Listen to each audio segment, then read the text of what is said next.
you're having problems choosing what plants to grow in your garden that are still going to thrive but let your chickens still roam around, I've got some suggestions.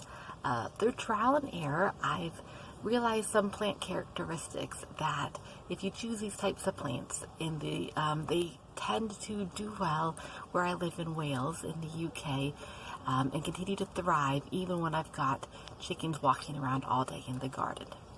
Now, when plants are new and establishing, they still need protecting. They need covering or fencing while they're still establishing and growing. But then once after they get going, the plants that I'm going to talk about next are doing really well. So some of these characteristics are they have dense ground cover spread, so the chickens aren't scratching around the base of the roots. They grow quickly, so they kind of quickly get to above the jumping height of the chicken, so they can't get those leaves or fruit after that. The toxicity, the plants that are toxic, they will leave alone. Especially, I wouldn't worry about this if they have access to food and access to other plants they can forage.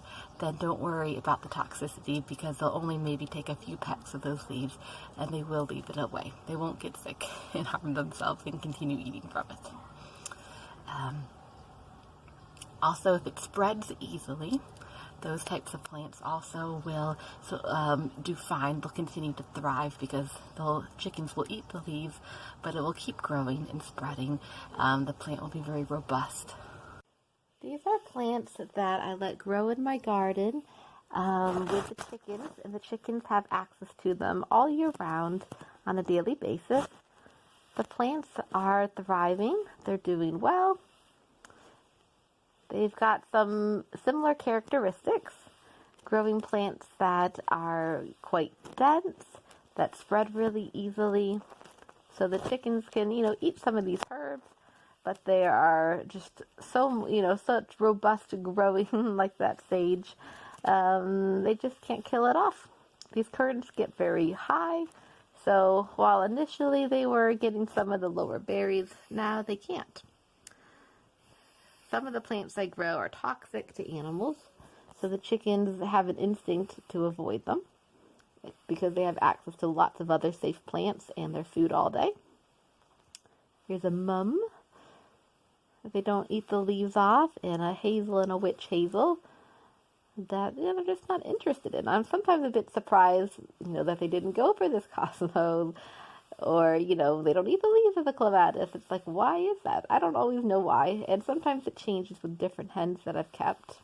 This is a new climbing rose bush that they've left alone. And I still protect the roots of some of the plants that don't have like a dense ground foliage. So they don't dig a big pit and dust bath right around the roots. This bamboo bush is doing fine. When it gets early growth in the spring, the chickens will eat some of the new leaves, so I might have to pay a little attention to make sure nothing gets eaten too much. And that boxwood and the lavender, they can just step right on it and it's fine. They're not going to damage it by walking over it. So that's something else to think about. The plant can't just be a tender leaf. Can it be kind of, stepped on, accidentally jumped on? I like this acer a lot. And they do eat some of those new leaves in the spring, but then leave it alone. This foxglove, toxic. I was so surprised they didn't bother this primrose I transplanted from a basket. And a fern. They just don't eat the fern.